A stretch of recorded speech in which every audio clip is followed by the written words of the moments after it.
oil life on this Volt is very, very low. Probably should not have it get to this point, but it's time to change the oil.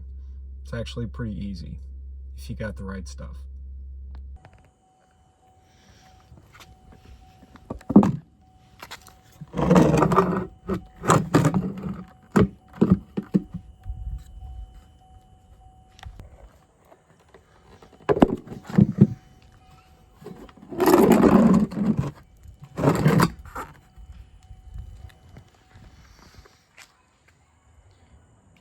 And line up the ramp pretty much with the car, so it's going to come in straight.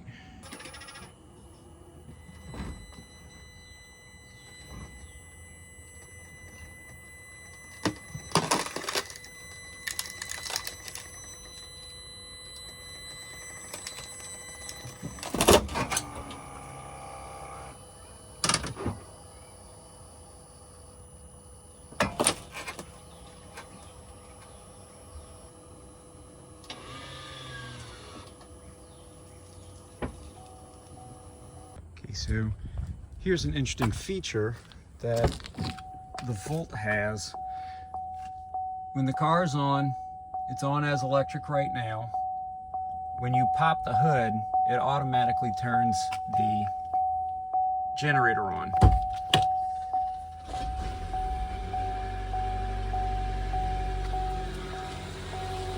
I do this one-handed.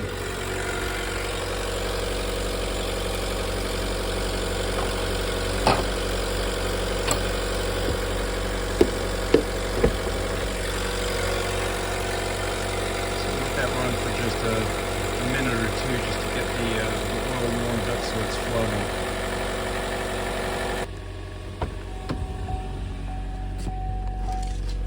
Okay, let that go for a bit. Alrighty. So because everything's going to be hot down here, so just be mindful of where you're touching.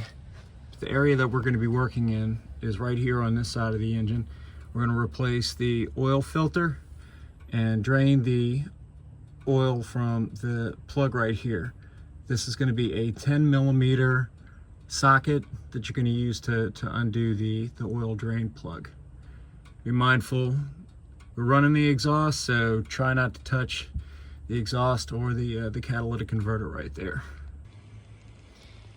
For draining the oil and removing the filter, you need oil drain pan, 10mm driver socket, and even though it's not strictly required, a filter wrench sized appropriately helps out tremendously. We're going to replace it with a Mobil 1 filter, M1101A, and then you can find the equivalents and such for it.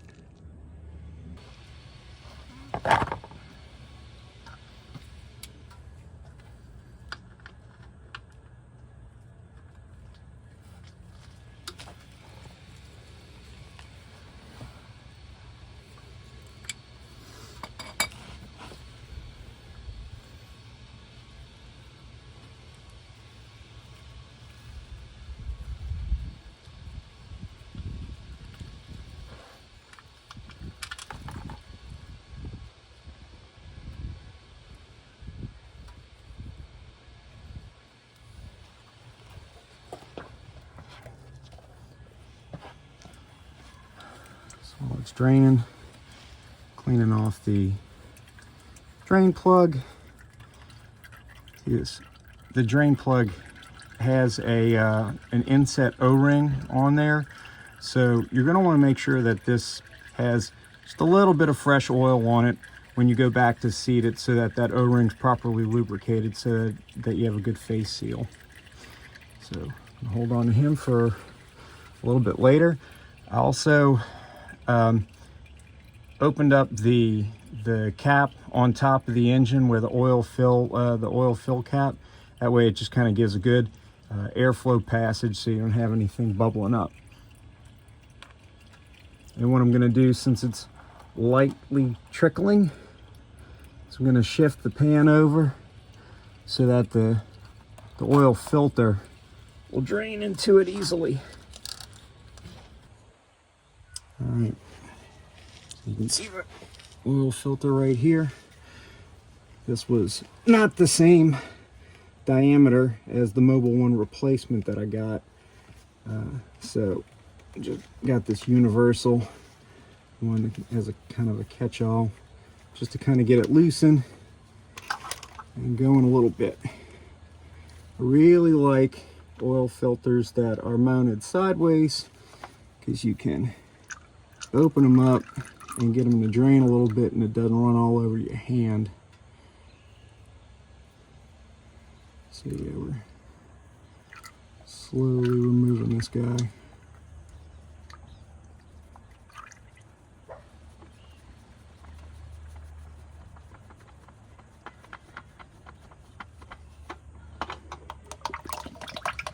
Oh, there's a Mobil one. So I must have the wrong size wrench.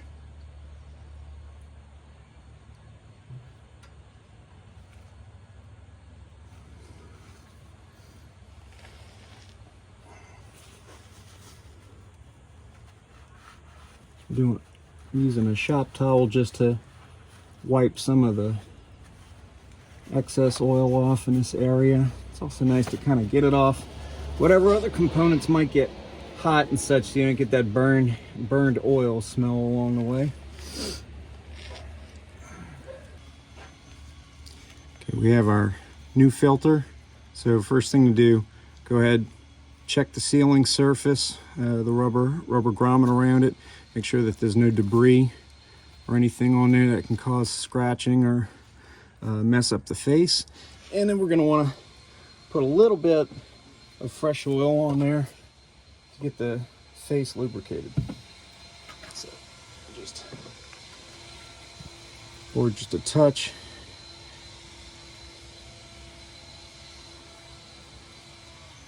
Lubricate the face.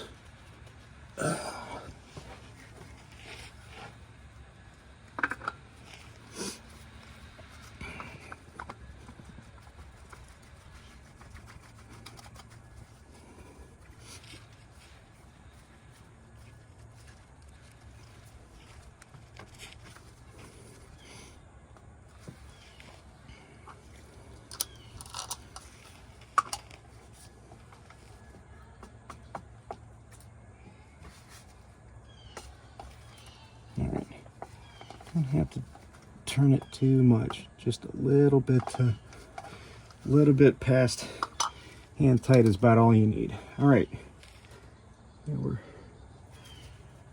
ready to cap this up.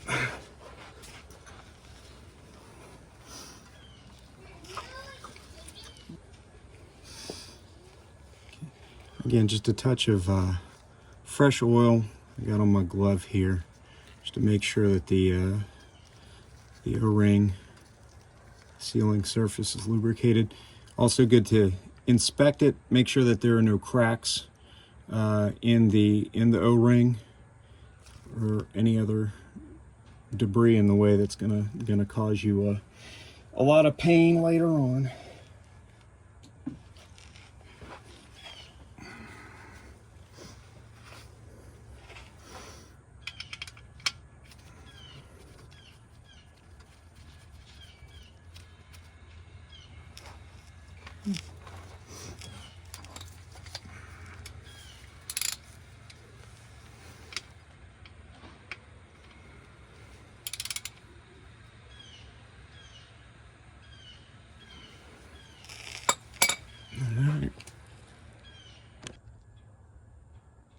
All right, we're back on top of the engine here, and you got to appreciate it whenever they take the guesswork out of something for you. So, you know, you're going for 5W30 oil, and then pull the dipstick here, clean it off so I can check and make sure I got the appropriate amount of oil going back in there. Okay. We got the cap out the way and the dipstick out. Go ahead and just set a funnel right there. So this engine takes approximately 4 quarts. This, I had 3 quarts left over of my 530 from last time. So we'll go ahead and fill that up, get that in, and then we'll put the dipstick in and check and see how much needs to be added.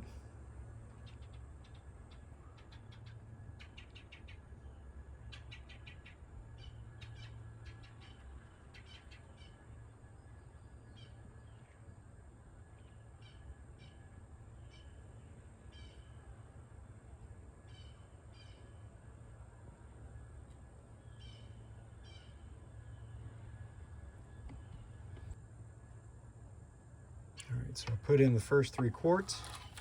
Go ahead and put in the dipstick.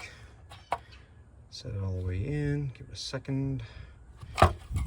Let's see what we got.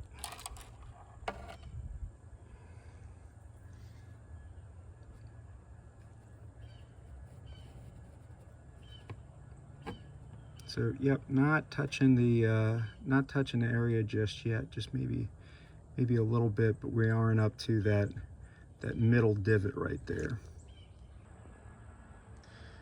The one trick with filling up oil and checking the level while the vehicle is on the ramp is it's not necessarily going to give you an accurate measurement. So it's better to top it off when the vehicle is flat. So I'm going to close the hood and use the electric power to back the vehicle down, get the ramps out, and then we'll go ahead and finish the oil topping off.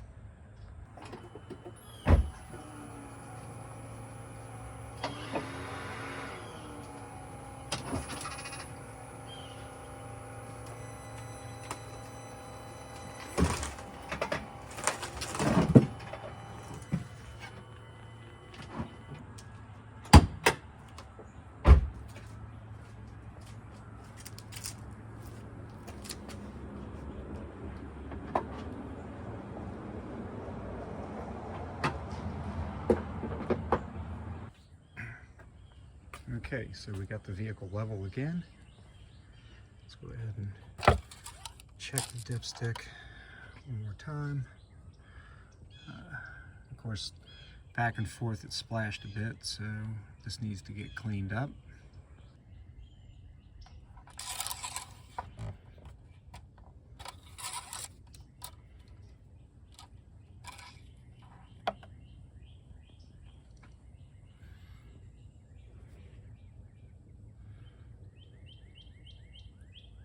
It's actually looking pretty good,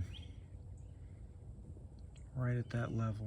Okay, so after letting the engine run for just a minute or so and allowing the oil level to flow into the filter, I went ahead and checked it again, and it is a smidge on the low side.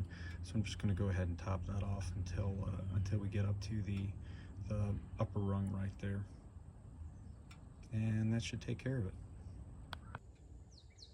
Okay, after checking just a couple more times and topping off, we're right at the appropriate level. You can see oil's right there at that past that second mark right there before we get into the overflow bit. So we're all set. Wipe this down, back it up, close the hood. And the last step is going to be resetting the oil meter on, or the oil counter on the car. So let's go ahead and start it up.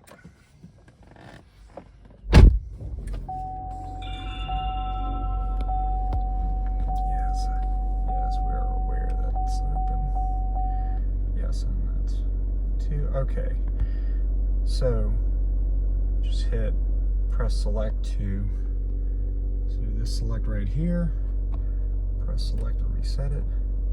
You want to reset it, dial it up to yes, hit that, blam, and we're all set.